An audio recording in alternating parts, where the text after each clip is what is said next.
Hello friends, welcome to the channel Water Tech, and I hope that you are getting the alerts and notifications of my new videos. If not, please press the bell icon and get the alerts. Today we are going to see the pre-treatment plan and its working part 2.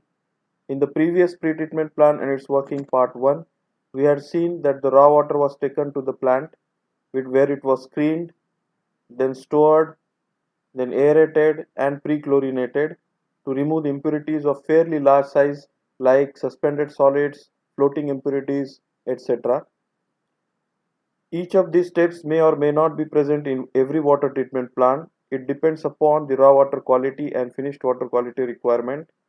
However, we are going to see in this session the coagulation, flocculation, clarification, and filtration, which are the core processes of pre-treatment plant and normally seen in every water treatment plant. Finally, the water is stored in filter water storage tank from where it is supplied to DM plant, softening plant, drinking water plant, etc. Let us see the coagulation in detail. Coagulation can be defined as the process in which small particles in suspension join together to form larger flocks or agglomerates by dosing of a chemical coagulant. In short, in simple words, coagulation can be best understood by our day-to-day examples like clotting of blood at the wound or separating the butter from buttermilk. These are the best examples of coagulation in our daily life.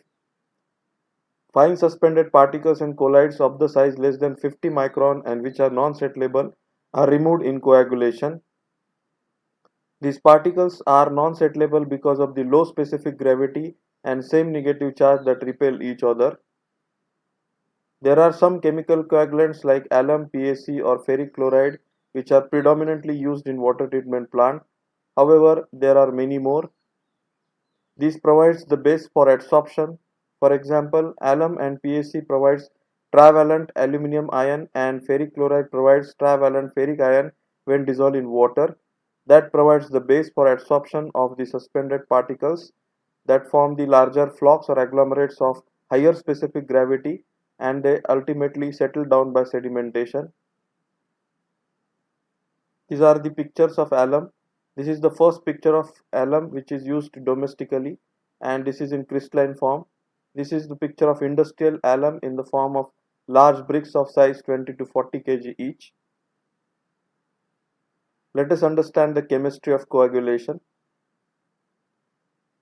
Alum when dissolved in water forms the aluminum hydroxide and sulfuric acid. Here the aluminum hydroxide provides the base for adsorption and forms the flock or agglomerates which settles down by sedimentation, whereas due to sulfuric acid the pH of the water is reduced.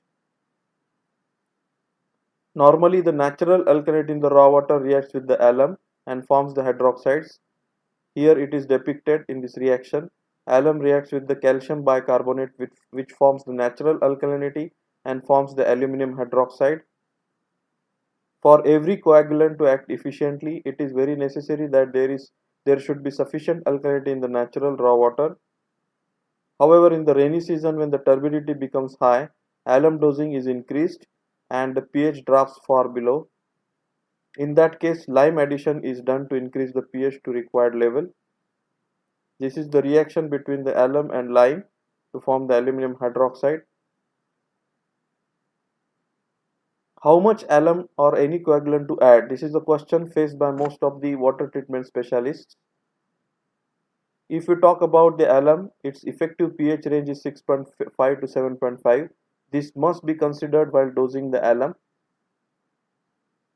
However, the dosage of alum range from 5 to 50 ppm, but it actually depends upon the turbidity level of the raw water. The dosing of alum should be optimized by systematic trial and error method in the laboratory, which is called as the jar test. Many a times to optimize the process of coagulation, coagulant aid is used. Example, Separan. Thorough mixing is essential for uniform coagulation to occur. For that, flash mixing is done. Flash mixing is done in flash mixer, which is an intake chamber having agitators. Approximate detention time of flash mixing is around 60 seconds. Flash mixing is followed by flocculation and clarification in subsequent unit known as clariflocculator or clarifier. Flocculation and clarification. Flocculation is nothing but the gentle agitation and it is followed after coagulation and flash mixing. These are the important processes in pre-treatment plant. Flocculation depends upon the turbulence in the raw water to promote the collisions between suspended solids. Clarification is nothing but the settlement of flocks to leave the clarified water. After the collision between the suspended solids, they form the larger flocks or agglomerates of higher specific gravity that ultimately settles down by sedimentation and we get the clear water out. Let us understand the clarifier. This is an important unit in pre-treatment plant. This is nothing but the RCC structure in which water is cleared from most of the suspended solids. This is the unit where the flocculation and clarification takes place. The residual suspended impurities are reduced up to 220 ppm in this unit. There are different types of clarifiers. However, the conventional type with separate flocculation and settling compartment is of common type. This is the picture of clarifier. Here you can see the two concentric zones. The inner zone is called flocculation zone while the outer zone is clarification zone. And at the periphery there is a small trench which is called as the launder through which the clear water flows. In flocculation zone, distinct settleable flocks are formed and they are removed by gravitational settling called as sedimentation in clarifying zone. The clear water then overflows into the peripheral launder, leaving behind the settleable solid sludge. Detention period, which is actually the period for which the water stays, is for flocculation zone it's around 20 to 60 minutes, while for the clarifying zone it is 2 to 6 hours.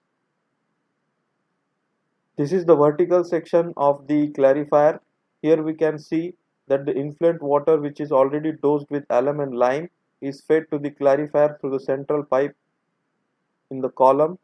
This water then gets entered into the flocculation zone first. The flocculation zone is having two agitators for the gentle agitation of the water. Here the suspended solids they collide with each other to form a larger flock or agglomerate. This then flows down and enters into the clarification zone. In the clarification zone, the water flows from bottom to up in the upward direction. While flowing in the upward direction, the sludge formed gets settled down at the bottom, whereas the clear water decants into the peripheral launder and it is then supplied to the further process of filtration. The sludge formed out of the suspended solids is then removed with the help of blades of scraper or scraper arms. The base being inclined, this sludge is collected into sludge discharge pipe and discharged outside. Let us see the filtration in detail. Filtration is nothing but the removal of suspended solids from the clarified water and it is as simple as tea staining. This is a polishing step to remove the small flocks or precipitant particles which could not be removed in the clarifiers. In this process, the water is passed through a stationary bed of granular medium, that is filter medium. Solids in the water are retained by the filter medium. There are different modes of filtration like upflow, downflow filters, pressure, vacuum and gravity type of filters. The most common being rapid sand gravity filter, in short RSGF. So let us see the RSGF in detail. In the RSGF is the unit to remove the suspended impurities up to 2 ppm. As the name itself suggests, gravity filtration is done in the downward mode in RSGF with the weight of the water column above the filter providing the driving force. Hence this is called as the rapid sand gravity filter. Here the sand, gravel and anthracite of desired size and quality are used to form the filter medium. Total media depth is around 120 mm in case of sand and gravel medium, while 400 mm for the anthracite bed. Each filter unit is provided with some auxiliaries like service inlet, service outlet, wash water inlet, wastewater drain outlet, and air scoring inlet. This is a picture of rapid sand gravity filter. Here you can see the inlet chamber for the influent water to come in. The water then passes through the water troughs, wash troughs, which spreads the water uniformly over the filter media. The filter media, which is composed of the graded sand and gravels, the water while passing down get filtered, the impurities get trapped onto the top of the bed, whereas the filtered water flows downward and then enters into the lateral and header system, which is called under drain system.